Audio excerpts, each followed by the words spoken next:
Diváci, znovu vás vítam na kanále Multiburger po veľmi dlhej dobe. Dneska tu bude kolekcia Lego Ninjago záporákov. Viem, že niečo také som už točil. Ale dneska tu máme dvojku. Takže začíname. Duchovia z prekliatej ríše, vedeným bolom, sa objavili v 5. sérii a medzi nimi boli napríklad Gutar, Bancha, Archer a ďalší. Sa z prekliatej ríše vyslobodiť Premiment, aby ovládli celé Ninjago.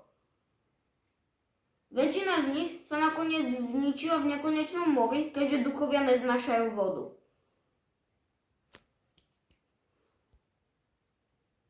A hady.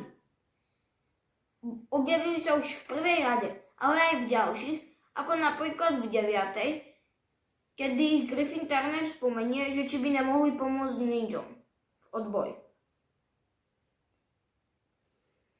5 rôznych kmeňov, a to konkrétne Fangpyrovia, ktorí sú červení, slávny zástupca Fangtom, Venomarovia, ktorí sú zelení, slávny zástupca Acidicus alebo Lasha, Constrictorovia čierny alebo oranžový, slávni zástupcovia Skalidor Chokun, Anacondrajovia, ktorí sú fialoví, ale tých všetci poznáte, slávny zástupca Pytor, a Hypnobrajovia, ktorí sú modrí a dokážu vás zhypnotizovať, slávny zástupca Chaos.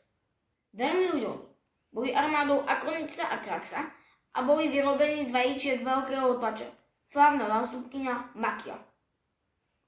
Vyrobili ich konkrétne Krax, lenže začali ich využívať spolu s bratom Akronixom. Vyliahli ich v vážne. Väčšina vermiliónov bola zničená a stratená v čase na konci 6. série.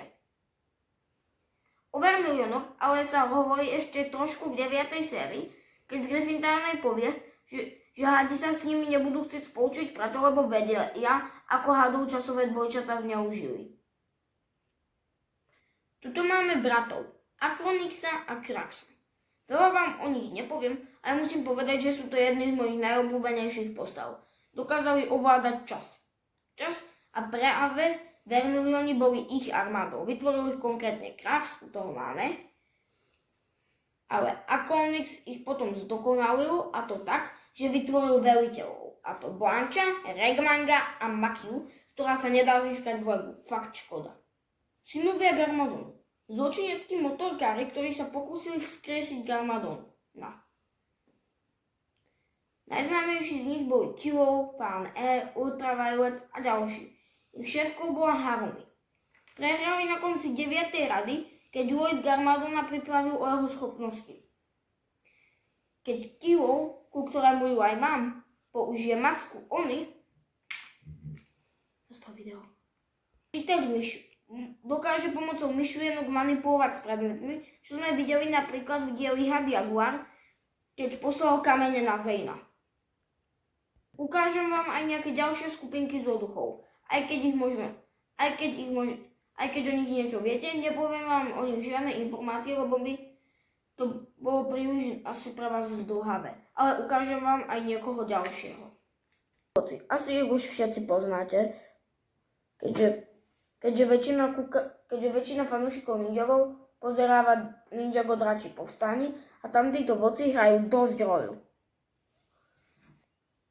Starí Impéria.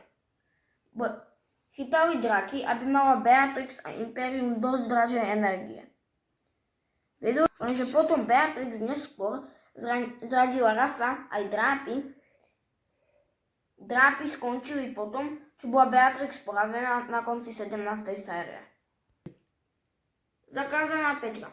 Skorumpovaní živelní majstri a taktiež skorumpované zvieratá z divočiny. Tu máme Drixa, veliteľa Nocta a Kur, mistrov rozkladu, hrubej sily a Heina.